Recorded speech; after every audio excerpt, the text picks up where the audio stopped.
29 তারিখের আগে অনুপ্রবেশকারীদের বাংলা ছাড়ার হুঁশিয়ারি দিয়েছেন প্রধানমন্ত্রী নরেন্দ্র মোদী। মতুয়াগড় বনগাঁট সভা থেকে নরেন্দ্র মোদী বলেছেন, 29 এপ্রিলের আগে বাংলা ভারত ছেড়ে না দিলে 4 মের পর সব অনুপ্রবেশকারীকে খুঁজে বের করা হবে। তৃণমূলের কেউ বাঁচাতে পারবে না। তিনি আরো বলেছেন, তৃণমূল যে মিথ্যা প্রচার করছে তার থেকে সাবধান হতে হবে। এরা প্রকাশ্যে সিএএ এর বিরোধিতা করে। তারা দেশের মানুষের ভালো কি করে চাইতে পারে? তৃণমূলকে ভোট দেওয়া মানে নিজের পূর্বপুরুষকে দুঃখ দেওয়া। বার্তা দিয়েছেন মতুয়া সমাজকেও। নরেন্দ্র মোদী বলেছেন, মতুয়া নমশূদ্ররা দেশের নাগরিক। নাগরিকত্ব, স্থায়ী ঠিকানা, কাগজপত্র সব অধিকার দেওয়া হবে, যা ভারতের সব নাগরিকেরা পান। এটাই নরেন্দ্র মোদীর গ্যারান্টি। जो लोग सीएए को हटाने का ऐलान करते हैं, क्या वो आपकी भलाई के बारे में कभी भी सोच सकते हैं क्या?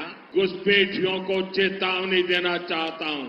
जो भी अवैध तरीके से बंगाल में घुस आया है, जो फर्जी डॉक्यूमेंट लेकर यहां रह रहा है, वो 29 अप्रैल से पहले बंगाल और हिंदुस्तान छोड़ दे, वरना 4 मई के बाद हर घुसपैठियों को खदेड़ा जाएगा।